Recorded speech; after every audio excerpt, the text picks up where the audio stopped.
donc là on a les deux colonnes qui les séparent des 1 mois et quelques, puisque je lui ai laissé 4-5 jours. Donc il est passé de 102,2 à 97, donc il a perdu un peu plus de 5 kg. Au tour de cuisse, il a perdu 2 cm environ. Et là où c'est significatif, c'est au niveau du tour de taille, où il est passé de 112 à 106. Donc c'est la zone où il a le plus perdu. Tour de fessier, il a perdu 3 cm. Tour de poitrine, à peu près 3 cm aussi également. Au niveau des épaules, il a conservé son volume. Et il a perdu 1 cm au niveau du tour de bras. Donc l'IMC, il est passé de 32,6 à 31. Donc notre objectif, c'est quand même de passer en dessous des 30. Donc ce sera le prochain objectif. Et c'est surtout au niveau de la graisse corporelle où il est passé de 28,1 à 23,3. Donc là, c'est vraiment une bonne chose puisque c'était dans l'objectif. L'eau, il a légèrement augmenté forcément puisqu'il a perdu en gabarit. La masse musculaire, il a perdu pas très loin de 1 kg, donc on a conservé au maximum. Et c'est surtout au niveau du métabolisme où il a augmenté, donc il va brûler plus de calories sans rien faire. Au niveau de son âge, il est à 40, mais il est bien moins que ça, donc on va travailler encore dessus. Et au niveau de la graisse viscérale, il a perdu de 8, donc c'est en concordance avec les mesures aussi qu'il y a autour de taille. Allez, maintenant il va nous expliquer pourquoi et comment il a fait pour atteindre cet objectif. Ça va, Walid? Comment tu vas aujourd'hui? En forme, ça va, content du résultat. Alors, donc tu es passé à 5 kg de moins à peu près. Ça fait combien de temps que tu n'es pas arrivé à ce niveau-là? Là, ça fait un peu plus d'1 an. Qu'on n'avait pas atteint cet objectif. J'avais déjà pas mal repris. Là, au moins, c'est un grand pas et surtout pour atteindre l'objectif final, on commence à voir le bout. D'accord. Alors, juste pour rappeler un peu avec les gens, on avait déjà fait des coachings auparavant.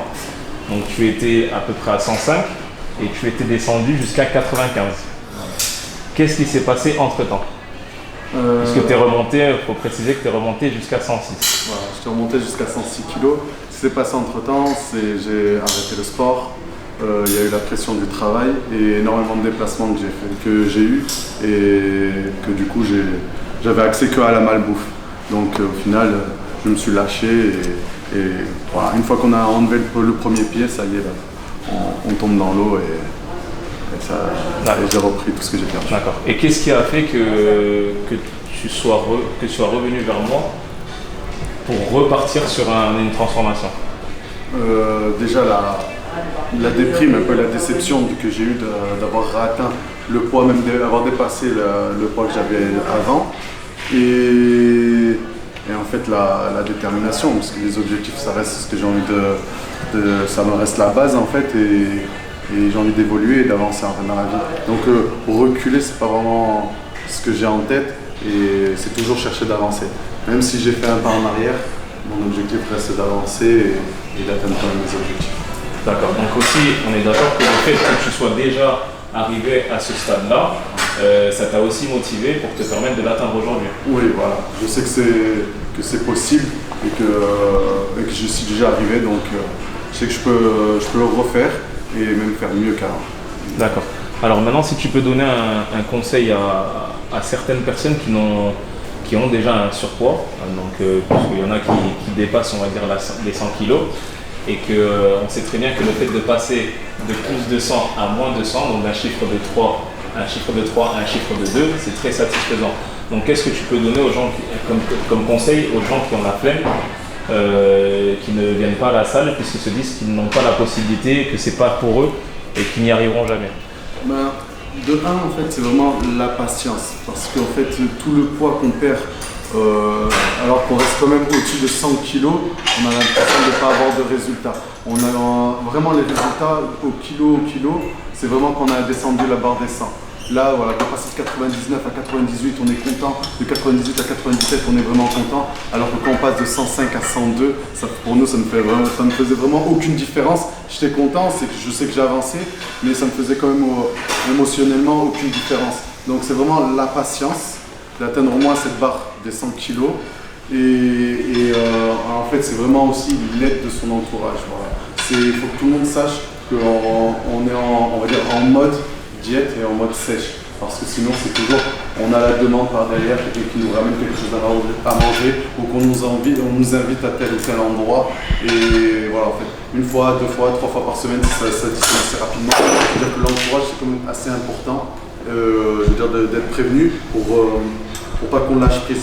Parce que on est facilement tenté et il faut qu'il soit là pour pas nous ramener, on va dire, comme moi au travail, ramener le pain au chocolat ou les croissants. Voilà, c'est vite arrivé. Après, c'est un petit repas, pareil, juste après le travail ou en famille. Donc c'est on va dire, une mode d'esprit qu'il faut se mettre en tête et changer, on va dire, son frigo aussi dans un premier temps. Passer de sucré aux fruits. Alors pour revenir justement par rapport à ça, quelles sont les choses qui t'ont empêché au fur et à mesure du temps, parce que je sais que ça peut arriver, des fois tu peux avoir envie de craquer, tu peux avoir envie de sucre. Quels ont été les éléments qui t'ont fait pécher un peu, on va dire? Qui m'ont fait pécher ou qui m'ont empêché de recraquer? En fait, qui t'ont fait pécher, c'est-à-dire que voilà, tu avais une diète que tu devais faire dans la semaine, mais au cours de la semaine, tu ne l'as pas respectée à cause de telle ou telle chose. Ouais. Quels ont été les facteurs qui t'ont empêché, on va dire, de suivre ta diète de façon optimale? Alors, l'entourage, réellement, on est facilement tenté en fait quand on nous emmène tel ou tel endroit. On va expliquer aussi. Hein. Voilà, c'est ça. Après, donc on va dire éviter de se mettre dans des situations difficiles, c'est-à-dire, je sais pas, d'aller dans un snack, je peux éviter se mettre dans des situations vraiment difficiles. Et le sport en réalité par derrière. Parce que si, moi en tout cas personnellement, si je me contentais seulement à la nourriture et que je ne faisais pas mes séances de sport à côté, mentalement je n'arriverais pas à suivre. C'est-à-dire que le fait d'avoir donné un effort, on sait que par derrière on n'a pas envie de tout gâcher. Donc venir à la salle c'est quand même un premier pas avant de commencer la nourriture en fait. Venir à la salle, donner un effort. Et c'est ça qui va te donner en fait la volonté. La volonté, tu le crées en venant à la salle. Tu viens à la salle, tu crées ta volonté et par derrière tu vas essayer de suivre pour retirer justement toute cette malbouffe pour pouvoir avoir de vrais résultats au final. D'accord. Alors, donc, à savoir que bien sûr, toi, tu as une génétique qui fait que quand tu manges, tu auras tendance à stocker assez rapidement. Donc, c'est déjà une chose qu'il faut prendre en considération. C'est que aussi tout le monde n'a pas forcément la même génétique, ne réagit pas de la même manière. Il y en a d'autres qui vont faire un effort qui va être aussi intense que le tien et qui, malgré ça, va perdre plus de calories que l'effort que tu vas faire toi. Donc c'est bien que tu puisses revenir sur le sport. Donc moi, je vais te poser encore une autre question, c'est qu'est-ce qui t'a permis aussi, quels sont les avantages, quels sont les éléments qui ont fait que ça t'a permis d'atteindre ton objectif, contrairement au fait qu'il y a des gens qui t'ont empêché. Alors, en fait, c'est pour ça qu'à l'heure d'aujourd'hui, j'ai choisi de prendre un coach. En fait, c'est aussi le fait de rendre des comptes, de expliquer le pourquoi du comment. Et c'est vraiment ça qui fait que je sais que je te vois donc 2 fois par semaine. 2 fois par semaine, il va falloir que je m'explique sur telle ou telle chose. Et c'est ce que par derrière me permet de dire à certaines personnes non ou à certains moments non. Et voilà, on est vraiment limité. Je sais que j'ai le droit à tant d'écart par semaine. Donc je fais juste cet écart, ce qui va expliquer si jamais j'ai un mauvais résultat. Mais ça se limitera une seule fois et au cas par cas.